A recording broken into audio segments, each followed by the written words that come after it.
Haleluya, terpujilah Tuhan sebab kehadiran Tuhan kita rasa melalui pujian penyembahan. Sebab kita tahu Tuhan bertakhta di atas pujian dan penyembahan. Amin, saudaraku. Dan sebelum kita mendengar firman Tuhan dan juga menerima perjamuan Tuhan, mari kita datang kepada Tuhan dalam doa. Saya akan pimpin kita di dalam doa. Bapa di surga, terpujilah namamu sebab engkau sangat baik, selama-lamanya engkau baik dalam kehidupan kami. Kami dapat merasa kehadiranmu setiap masa, walaupun dalam keadaan yang sangat sukar di dalam situasi pandemik. Namun kami tahu pemeliharaanmu ada di atas hidup kami, di atas keluarga kami, di atas jemaat, di atas umat Tuhan. Dan itu Bapa, mohon campur tanganmu agar menyertai kami dari awal hingga selesainya ibadah. Walaupun secara online ataupun secara alam maya, tetapi kami sangat yakin bahwa roh kami dikuatkan bersama melalui kebenaran-kebenaran firman Tuhan yang meneguhkan kami, menguatkan kami, sehingga kami bergantung penuh kepada Tuhan. Terima kasih Bapa, dan biarlah kiranya Engkau hadir dan berbicara langsung dalam kehidupan kami, supaya kami memahami tentang kebenaran-Mu, dan kebenaran itu akan memerdekakan kami. Di dalam nama Tuhan Yesus Kristus, hamba-Mu sudah berdoa. Amin. Sekali lagi saya ucapkan salam, damai sejahtera Allah di atas kehidupan setiap jemaat Tuhan SIB Seramban. Dan kita berhadapan dengan meja Tuhan pada hari ini, setiap awal bulan, yaitu minggu pertama. Dan saya percaya kita telah menyediakan semua persiapan roti dan air yang melambangkan tubuh dan darah Kristus. Dengan itu, sediakan semuanya di hadapan kita, dan sebentar kita akan menjalani perjamuan Tuhan dan menerima perjamuan Tuhan ini dengan iman percaya kita terhadap karya Yesus Kristus yang sangat besar di atas kayu salib. Amin, saudaraku. Kita melihat di dalam 1 Korintus pasal 11. 1 Korintus pasal 11.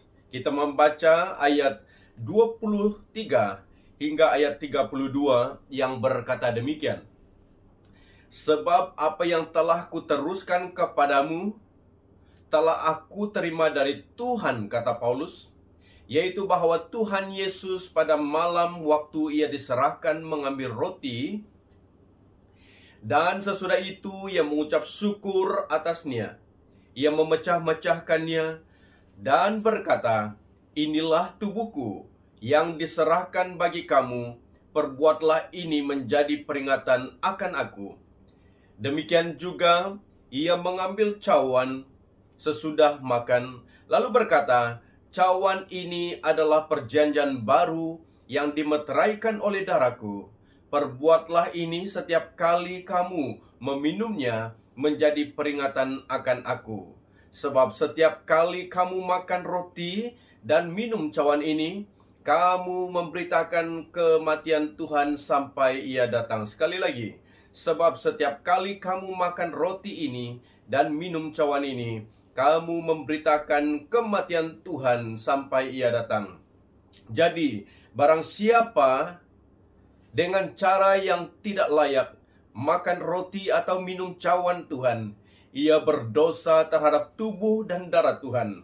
Karena itu, hendaklah tiap-tiap orang menguji dirinya sendiri, dan baru sesudah itu ia makan roti dan minum dari cawan itu. Karena barang siapa makan dan minum tanpa mengakui tubuh Tuhan, ia mendatangkan hukuman atas dirinya. Sebab itu, banyak di antara kamu yang lemah dan sakit, dan tidak sedikit yang meninggal. Kalau kita menguji diri kita sendiri, hukuman tidak menimpa kita. Tetapi kalau kita menerima hukuman dari Tuhan, kita dididik supaya kita tidak akan dihukum bersama-sama dengan dunia ini.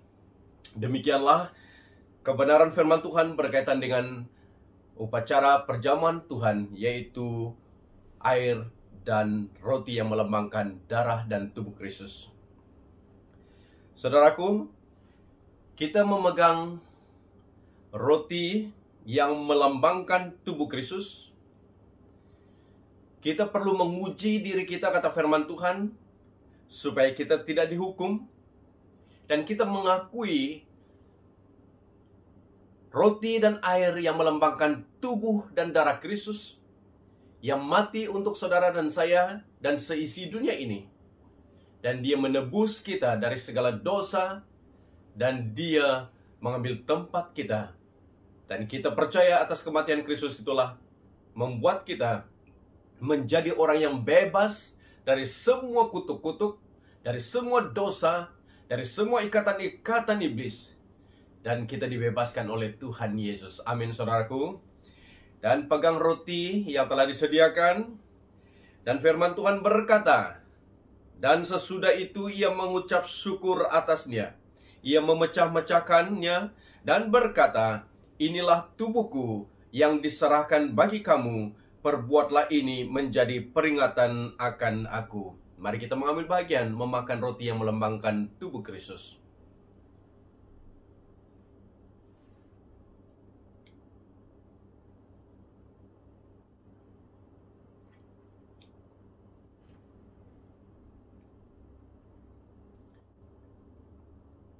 Pegang air yang telah disediakan yang melambangkan darah Kristus. Dan ayat 25 berkata, demikian juga ia mengambil cawan sesudah makan, lalu berkata, cawan ini adalah perjanjian baru yang dimeteraikan oleh darahku. Perbuatlah ini setiap kali kamu meminumnya menjadi peringatan akan aku. Sebab setiap kali kamu makan roti ini dan minum cawan ini, kamu memberitakan kematian Tuhan sampai ia datang. Mari kita sama-sama mengambil bagian meminum air yang melambangkan darah Kristus, dan dia telah menyucikan dosa kita.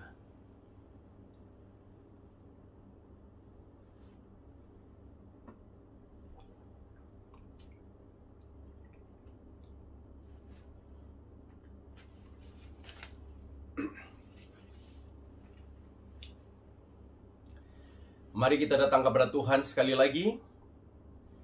Bapa di surga, kami memulangkan pujian syukur kepadamu, sebab melalui upacara perjamuan Tuhan ini adalah mengingatkan kami tentang betapa besarnya kasih Allah Bapa surgawi, yang telah mengutus anak tunggalmu Yesus Kristus datang ke dunia ini, mengambil rupa manusia, dan disiksa, ditangkap, dianiaya, bahkan dibunuh, digantung di atas kayu salib.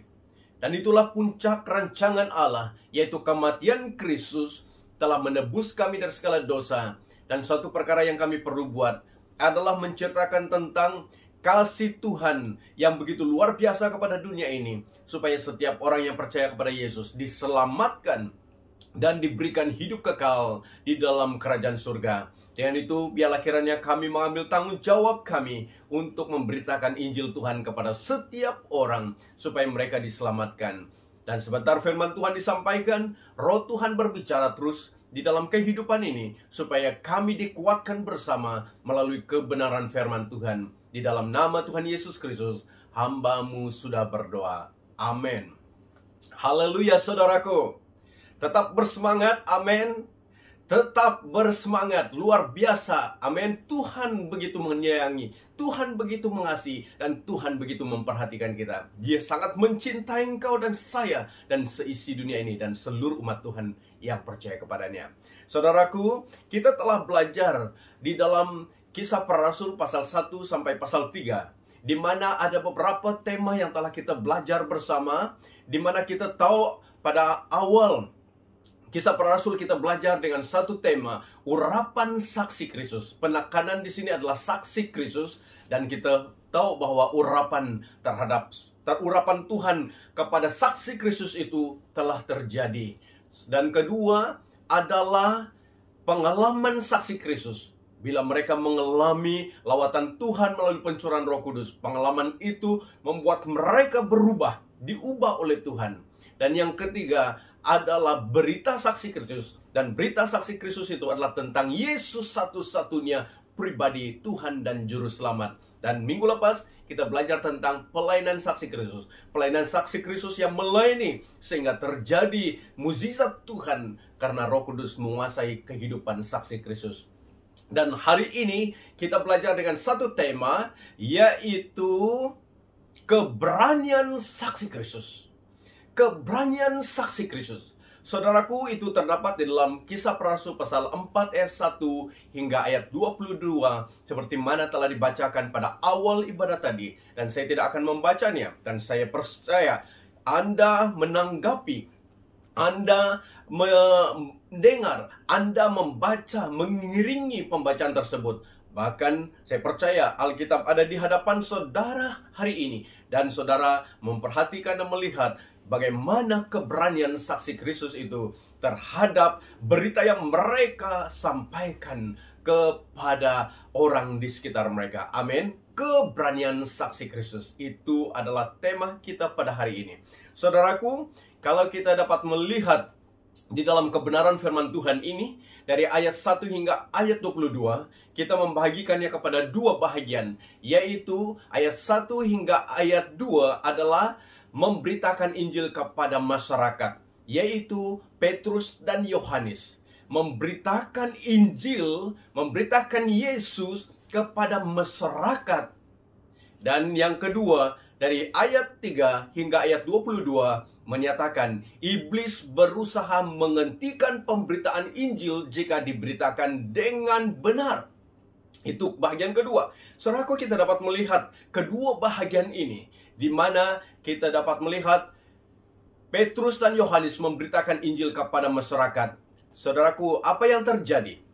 Kita dapat melihat di dalam pasal 3, di mana terjadi suatu mukjizat yang sangat besar, seperti mana minggu lepas kita telah belajar, di mana seorang yang lumpuh sejak lahir, kata firman Tuhan, di mana dia setiap hari diusung, diangkat, diletakkan di depan pintu indah bait Allah. Saudaraku, sekian tahun, begitu lama dia diletakkan di situ, dan kita tahu bagaimana firman Tuhan disampaikan minggu lepas adalah harapan supaya orang memberi pertolongan kepada si lumpuh ini.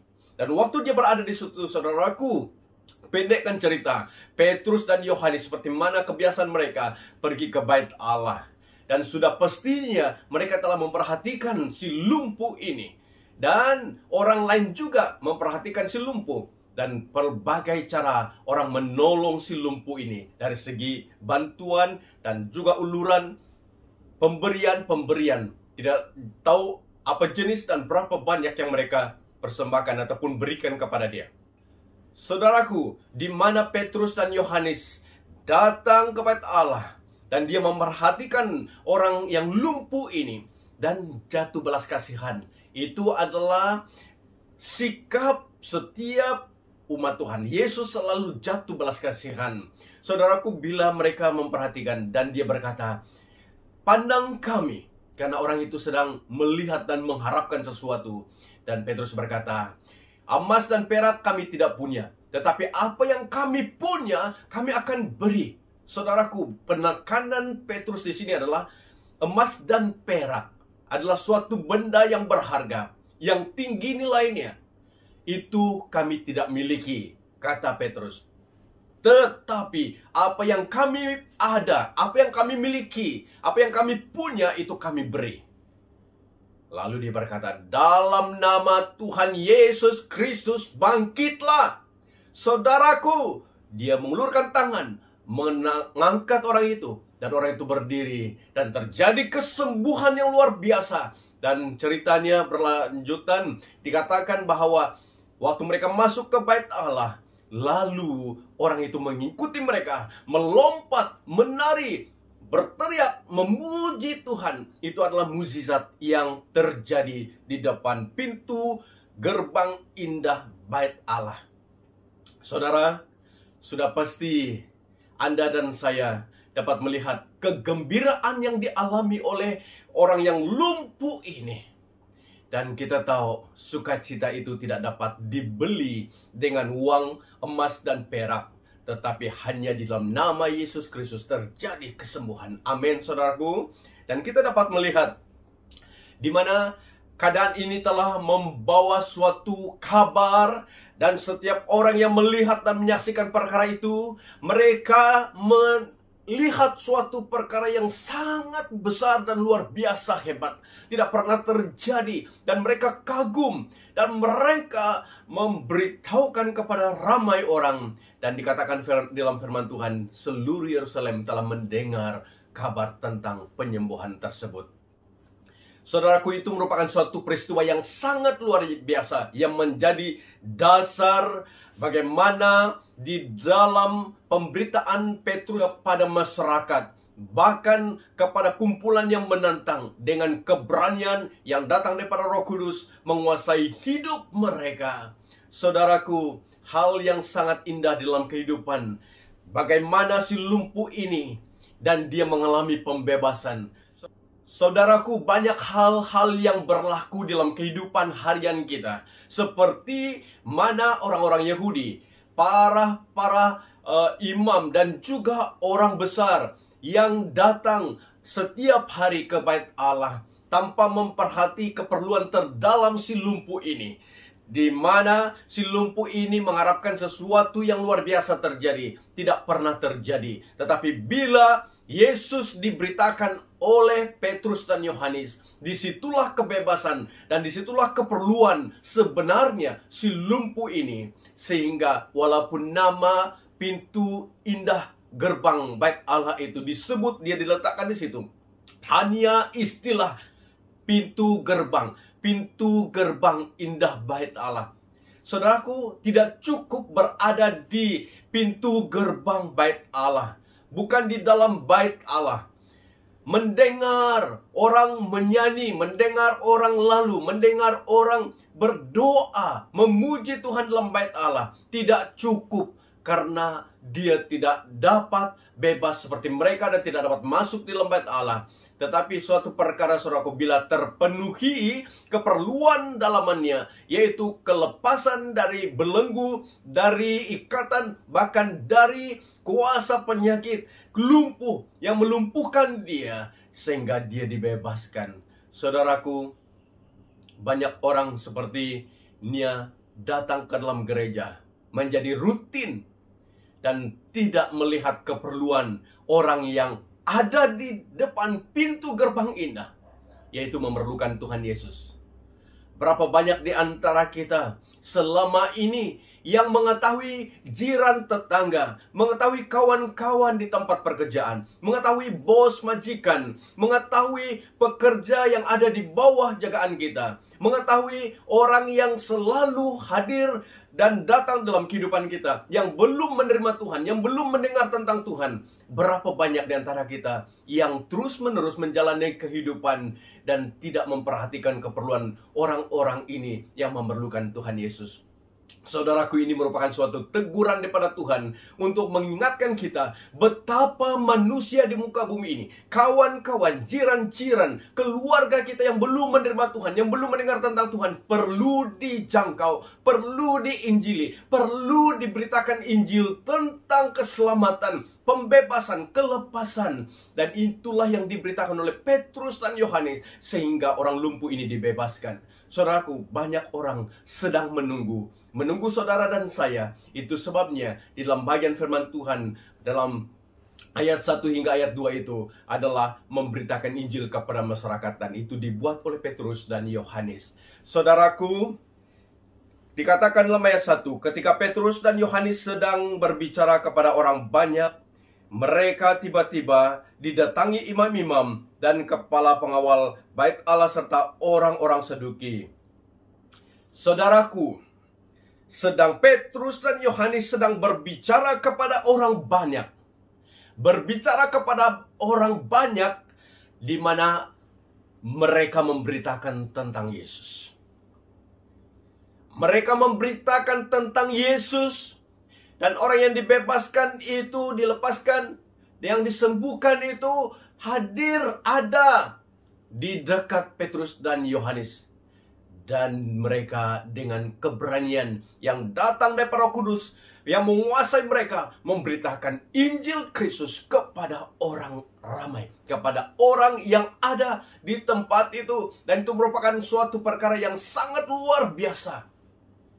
Amin, saudaraku. Saudaraku, banyak orang yang menjadi percaya Akibat daripada pemberitaan Injil rasul-rasul, yaitu Petrus dan Yohanes. Dalam ayat 4 memberitahu kita tentang perkara itu. Tetapi di antara orang-orang yang mendengar ajaran itu, banyak yang menjadi percaya, sehingga jumlah mereka menjadi kira-kira 5.000 orang laki-laki. Saudaraku, luar biasa keberanian memberitakan Injil kepada masyarakat, kepada orang yang ada di depan mereka, sehingga mereka menjadi percaya melalui pengajaran tentang Injil Kristus, tentang Yesus yang telah mati menanggung setiap dosa, sehingga jumlah mereka bertambah berapa? Kira-kira 5.000 laki-laki. Laki-laki, tidak disebut perempuan, tidak disebut anak-anak. Berarti jumlah orang yang percaya kepada Tuhan makin lama makin bertambah, makin lama makin bertambah. Mengapa? Sebab ada keberanian untuk memberitakan Injil kepada setiap orang. Saudaraku, kita tahu bahwa orang-orang miskin dan rendah hati seperti anak-anak sering lebih mudah menerima dan memahami kebenaran Allah daripada orang-orang yang berkuasa dan berpendidikan tinggi. Memang jelas orang lumpuh ini, dia adalah dianggap miskin, memerlukan pertolongan, tidak dapat berdikari, dan hatinya seperti anak yang mengharapkan, yang mudah menerima, memahami sesuatu kebenaran. Mengapa? Karena dia ada keperluan, karena dia berada dalam suatu tekanan hidup, dan dia siap menerima. Dia siap memahami kebenaran-kebenaran yang disampaikan oleh Petrus dan Yohanes. Saudaraku, dibanding dengan orang-orang yang mempunyai pangkat, yang berkuasa, yang mempunyai pendidikan tinggi, mempunyai kedudukan, mereka sangat sukar untuk menerima sesuatu ajaran, karena mereka merasa mereka lebih pandai daripada orang yang sedang mengajar mereka. Itulah sikap imam-imam, kepala pengawal bait Allah, orang-orang Saduki, ahli-ahli agama. Itulah sikap mereka, menyombongkan diri, merasa tidak perlu menerima kebenaran-kebenaran tentang Yesus Kristus. Saudaraku, di dalam Yakobus pasal 4 ayat 6 berkata, Allah menentang orang yang congkak, tetapi mengasihani orang yang rendah hati. Saudaraku, sikap rendah hati, memerlukan Tuhan, itulah yang Tuhan perhatikan. Dibanding dengan sikap congkak sombong, seperti mana ahli-ahli agama orang Yahudi yang mendatangi Petrus mereka. Dan di situ mereka menantang Petrus dan Yohanes dan para rasul. Bila mereka memberitakan Injil kepada masyarakat, karena selama ini mereka tidak diajar tentang kebenaran-kebenaran yang benar. Mereka hanya mengikuti suatu keagamawian, adat, peraturan yang telah ditetapkan oleh manusia. Tetapi kebenaran tentang Yesus tidak pernah diberitakan. Sehingga Petrus dan Yohanes memberitakan dengan berani berita Injil tentang Yesus yang telah mati menanggung setiap dosa manusia. Dan atas nama Yesus inilah orang itu disembuhkan sehingga dia mengalami sukacita, damai sejahtera yang luar biasa. Saudaraku, masyarakat memerlukan Tuhan Yesus. Teman-teman Anda memerlukan Tuhan Yesus. Keluarga Anda memerlukan Tuhan Yesus. Bangsa lain memerlukan Tuhan Yesus. Majikan, bos Anda memerlukan Tuhan Yesus. Perlu dengan keberanian memberitakan Injil kepada mereka. Jangan pernah menutup mulut. Tidak pernah memberitakan Injil Yesus kepada mereka. Berapa tahun lama kita sudah berada di tempat kita masing-masing, pekerjaan kita. Berapa lama kita sudah mengenali kawan-kawan yang sama kerja dengan kita. Berapa lama kita telah mengenali jiran tetangga yang ada di kiri dan kanan rumah kita. Sudahkah kita memberitakan Injil Tuhan Yesus kepada mereka? Mungkin saudara berpikir mereka tidak perlukan Tuhan Yesus. Mungkin saudara berpikir mungkin bukan masanya. Mungkin saudara berpikir tunggu masa yang sesuai untuk saya beritakan Injil tentang Yesus Kristus. Saudaraku, firman Tuhan berkata, hari-hari ini adalah hari-hari yang sangat jahat. Karena hari-hari ini adalah hari yang sangat jahat, maka iblis berusaha untuk menguasai kehidupan manusia, untuk merosak kehidupan manusia. Dan bila Anda dan saya yang telah mengalami Tuhan, yang mengetahui Tuhan, telah mengalami kuasa Tuhan, perubahan dalam kehidupan kita, saudara perlu memberitakan Tuhan Yesus kepada mereka. Mereka perlu Tuhan Yesus. Walaupun mereka orang kaya, memiliki segala-galanya, tetapi mereka tidak akan dapat dipenuhi keperluan terdalam mereka. Mereka dipenuhi dengan kekhawatiran, kebimbangan, ketakutan, sebab mereka rasa tidak aman sebab kekayaan yang sangat banyak. Sehingga mereka mengupah orang untuk menjaga, memasang CCTV, bahkan meletakkan bin anjing menjaga rumah mereka. Saudaraku, perkara ini merupakan suatu perkara yang memang dibuat oleh setiap orang yang tidak mengenal Tuhan. Mereka risau, mereka punya ketakutan, kebimbangan, kegelisahan, pergumulan-pergumulan, tidak tenang dalam hidup mereka, sebab memikirkan hal-hal duniawi. Dan mereka masih merasa tidak aman walaupun mereka penuh dengan kekayaan. Kenapa, saudaraku? Karena manusia ini tanpa Tuhan Yesus, dia akan merasa kekosongan yang paling dalam, karena tidak dapat dipenuhi oleh harta benda. Tetapi bila Yesus diberitakan dimiliki oleh sesiapa, maka harta kekayaan itu dianggap tidak begitu penting dibanding dengan Tuhan Yesus. Karena Tuhan Yesus Kristus itu adalah segala-galanya. Memiliki Yesus, maka memiliki segala-galanya. Mungkin kita tidak merasa seperti orang lain, memiliki segala harta benda. Tetapi bila engkau memiliki Yesus, itu sudah cukup luar biasa. Dia akan menuntun hidupmu, dia akan membimbing engkau, Roh-Nya akan membawa engkau ke dalam suatu dimensi baru. Dia akan menuntun engkau kepada jalan-jalan yang dituntun oleh Tuhan, menuju kepada kejayaan, menuju kepada kesehatan, menuju kepada kedamaian hati. Dia akan membimbing engkau selama-lamanya. Dia tidak pernah meninggalkan engkau, dan itu diperlukan oleh setiap orang. Seperti mana orang lumpuh ini memerlukan Tuhan Yesus, dan Tuhan Yesus itulah yang diberitakan oleh Petrus dan Yohanes, sehingga orang lumpuh ini dibebaskan, disembuhkan, dan dia mengalami sukacita, damai sejahtera, melompat memuji Tuhan. Itulah yang perlu berlaku di dalam masyarakat. Itulah yang perlu berlaku di tengah-tengah pekerjaan Anda. Itulah yang perlu berlaku di antara jiran tetangga Anda, supaya mereka mengalami Tuhan Yesus. Amin. Saudara, Anda dan saya perlu berani untuk memberitakan Injil kepada masyarakat. Amin. Kita melihat bagian kedua di dalam ayat 3 hingga ayat 22. Iblis berusaha menghentikan pemberitaan Injil jika diberitakan dengan benar. Iblis benar-benar berusaha untuk menghentikan pemberitaan Injil jika diberitakan dengan benar. Mengapa hal itu terjadi?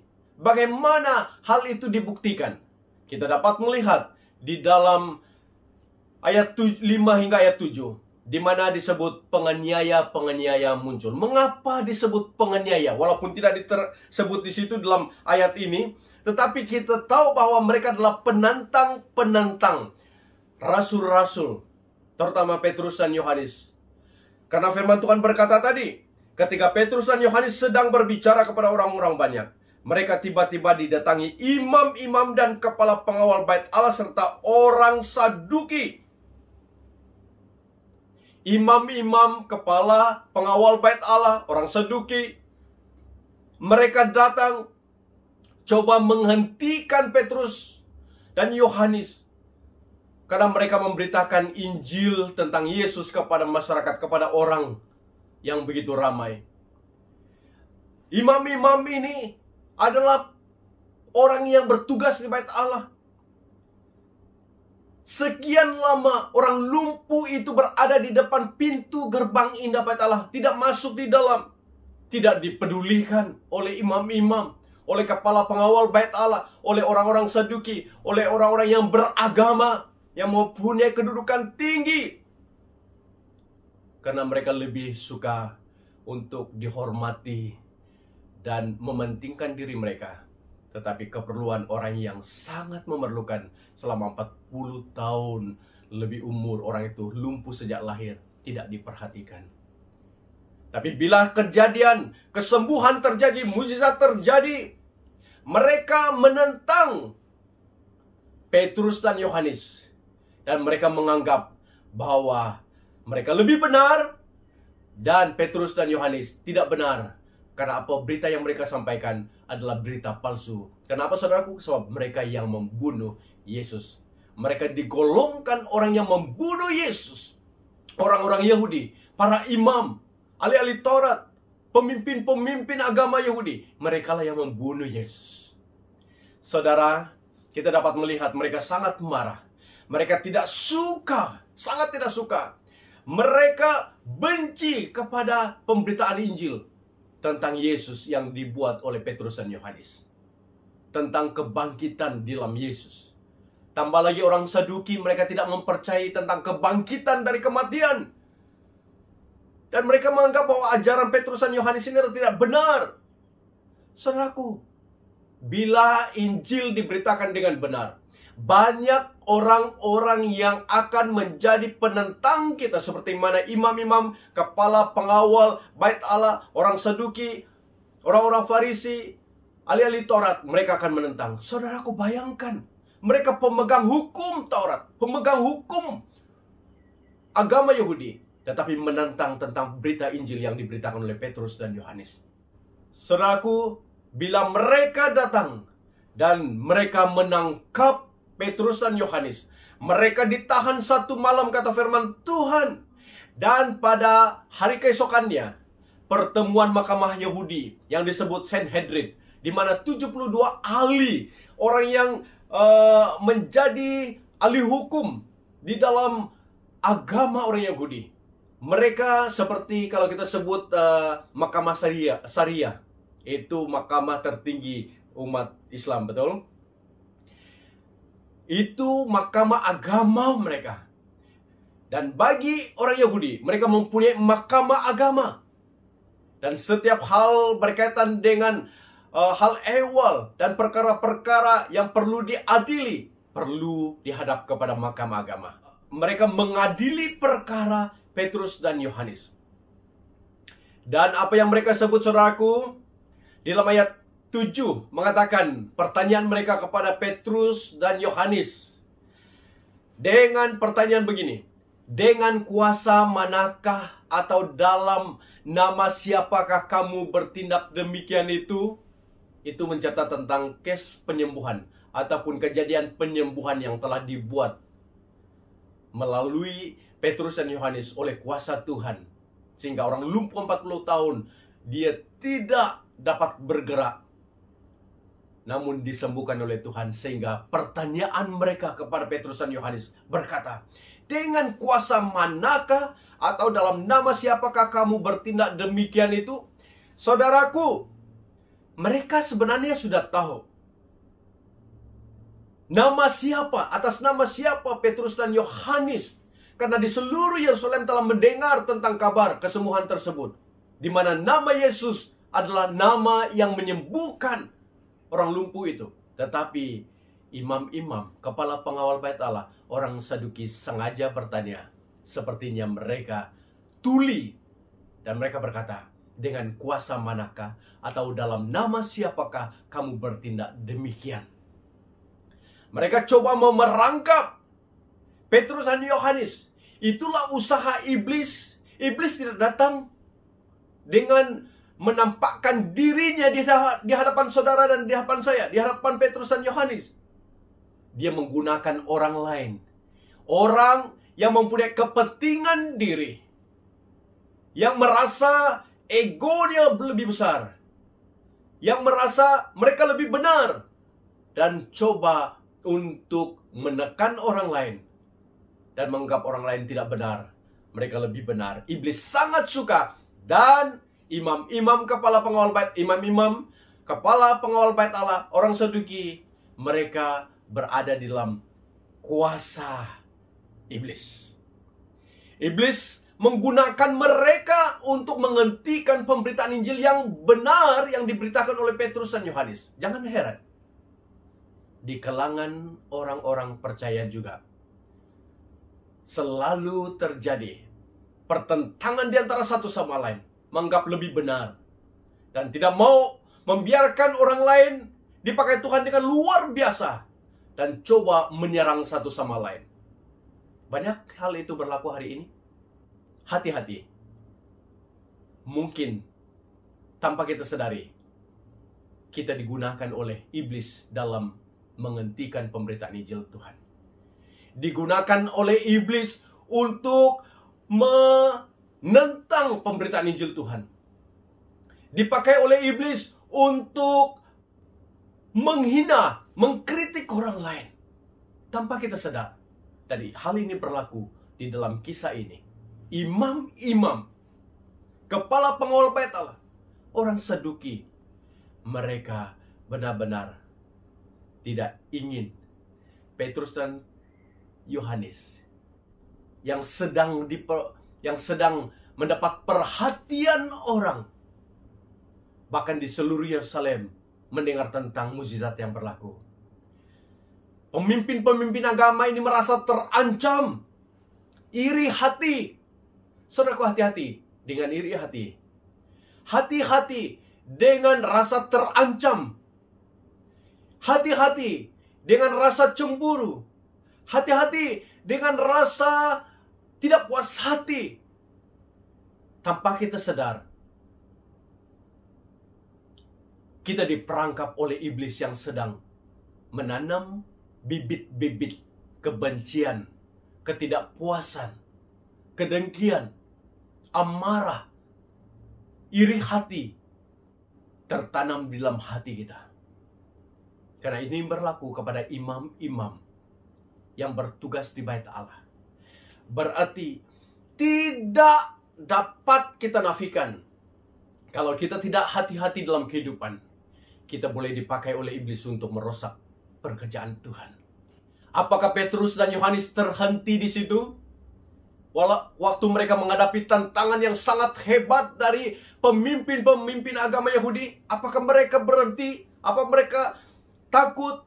Kita tahu Petrus mendepani mereka ini. Dia berkhotbah tanpa keraguan. Dia penuh keyakinan dan kepercayaan terhadap apa berita yang dia sampaikan tentang Yesus Kristus. Dan memang saudaraku, seorang pemberita Injil yang berani tidak akan takut untuk menggentarkan hati orang yang jahat. Kita tidak akan takut seseorang yang dikuasai oleh Roh Tuhan. Berita yang dia sampaikan, dia harus sampaikan dengan tegas, sampaikan dengan berani. Dan dia berani menggentarkan hati orang yang jahat, menantang mereka. Sebab kebenaran Injil itu harus membuka kejahatan-kejahatan di dalam hati manusia. Dan Injil Kristus itu saja yang dapat menerangi kehidupan dan hati setiap manusia. Dan Petrus dengan benar-benar sikap jujur, sikap berani, sikap kesungguhan, komitmen yang tinggi untuk memberitakan Injil Tuhan. Dia tidak peduli apakah berita yang dia sampaikan itu membuat orang marah, membuat orang tidak suka, membuat orang tidak setuju. Berita Injil itu harus diberitakan. Banyak kita takut untuk memberitakan Injil, takut melukai hati orang lain, takut menyinggung hati orang lain, takut bila kita start memberitakan Injil kepada kawan-kawan yang belum mengenal Tuhan, takut ditolak, takut dikritik, takut berhadapan dengan diskusi yang berpanjangan, berdialog, berdebat. Kita takut. Saudaraku, bila engkau memiliki Roh Tuhan di dalam kehidupanmu, menguasai engkau, Kerinduanmu untuk bersaksi itu luar biasa dan engkau akan menyatakan kebenaran apapun risikonya, apapun keadaannya. Anda dengan penuh keberanian, penuh keyakinan, penuh kepercayaan terhadap Injil yang saudara sudah alami seperti Petrus dan Yohanes. Mereka luar biasa sebab Tuhan, Roh Tuhan menguasai mereka. Amin. Firman Tuhan berkata di dalam ayat 12 adalah satu penekanan dan ayat yang perlu dipegang. Dan itulah ayat yang disampaikan itulah firman Tuhan yang disampaikan oleh Petrus dan Yohanes. Kebenaran yang disampaikan oleh Petrus dan Yohanes. Dalam ayat 12 mengatakan, dan keselamatan tidak ada di dalam siapapun juga selain di dalam Dia, yaitu Yesus Kristus. Sebab di bawah kolong langit ini tidak ada nama lain yang diberikan kepada manusia yang olehnya kita dapat diselamatkan. Hanya di dalam nama Tuhan Yesus Kristus keselamatan terjadi. Amin, saudaraku. Nama Yesus adalah kebenaran. Nama Yesus mengandungi kuasa Allah. Nama Yesus adalah kemuliaan Allah. Nama Yesus adalah penghiburan Allah. Nama Yesus adalah kehidupan. Nama Yesus adalah firman Yesus dan kuasa Yesus. Hanya nama Yesus. Hanya nama Yesus. Hanya nama Yesus. Inilah dasar kepercayaan orang Kristen yang kita perlu beritakan selama-lamanya. Amin. Tidak ada nama lain yang kita perlu beritakan. Hanya nama Yesus. Dan keberanian untuk bersaksi itu hanya terjadi bila engkau membuka dirimu untuk dipakai Roh Kudus setiap masa. Ada peluang untuk bersaksi setiap masa. Dan kebenaran tentang Yesus ini perlu diberitakan setiap masa. Maukah engkau dipakai Tuhan di dalam hal bersaksi? Maukah engkau menjadi alat Tuhan untuk bersaksi? Maukah engkau merelakan dirimu untuk menyatakan kebenaran demi kebenaran tentang Tuhan Yesus? Saudaraku, buka dirimu, buka hatimu, dan minta Roh Kudus menguasai engkau. Itu sebabnya amanat agung. Yesus berkata, kuasa di surga dan di bumi diberikan kepadaku. Sekarang saya mengutus kamu, pergi ke Yerusalem, ke Yudea, ke Samaria, ke ujung bumi. Tuhan mau menggunakan hidup engkau. Bukan soal bijak ataupun tidak, tapi soal Anda siap dipakai Tuhan untuk menjadi saksinya. Mari kita datang kepada Tuhan dalam doa. Saya akan pimpin kita dalam doa. Terpujilah Engkau Bapa Tuhan kami yang luar biasa. Petrus dan Yohanes menjadi contoh yang luar biasa. Keberanian mereka bersaksi tentang nama-Mu kepada para ahli-ahli agama Yahudi, imam-imam, pengawal bait Allah, orang Saduki, bahkan mahkamah agama. Mereka adalah orang yang menganggap diri mereka lebih bijak. Bahkan mereka mengancam Petrus dan Yohanes supaya jangan memberitakan Injil Kristus, memberitakan nama Yesus. Walaupun sebenarnya mereka dapat menyaksikan mukjizat yang berlaku di mana orang lumpuh 40 tahun lama, sejak lahir lumpuh, tidak dipedulikan. Keperluan terdalamnya, yaitu kelepasan dari lumpuh tersebut. Tapi bila Petrus dan Yohanes datang memberitakan Injil dan meletakkan nama Yesus di atas orang ini sembuh dan sukacita terjadi. Tetapi para ahli agama tidak setuju dan tidak suka, karena mereka merasa terancam, karena mereka merasa iri hati, karena mereka merasa ego mereka tercabar, karena mereka merasa bahwa mereka lebih benar daripada Petrus dan Yohanes. Tetapi sebenarnya mereka dikuasai oleh iblis. Tuhan, tolong kami dalam kami menjalani kehidupan agamawi, dalam kami menjalani kehidupan kekristenan kami. Jangan sampai kami menjadi seperti imam-imam, ahli-ahli agama yang hanya berpaut kepada hukum-hukum buatan manusia, tetapi tidak beralih kepada hukum Tuhan, yaitu hukum hidup dalam roh dan kebenaran. Mohon agar setiap kami, Tuhan, menyadari tentang keadaan dan keberadaan kami, supaya kami tidak akan menjadi seperti imam-imam yang sudah dipakai oleh iblis untuk menentang kebenaran-kebenaran Injil-Mu. Tapi biarlah kiranya kami seperti Petrus, semangat untuk bersaksi itu. Terus berkobar-kobar dan peka kepada keadaan dan situasi untuk melihat keperluan orang. Mereka hanya memerlukan nama Yesus. Dan itu Bapa, kuasai hidup kami supaya kami taat setia kepadamu, lebih taat kepadamu. Dan kami akan menunaikan tanggung jawab kami untuk menjadi alat Tuhan dan saksi Tuhan yang diurapi memberitakan Injil Tuhan kemanapun Tuhan meletakkan kami. Dan saya sangat yakin bahwa setiap ahli keluarga jemaat Tuhan yang ada rindu untuk dipakai Tuhan.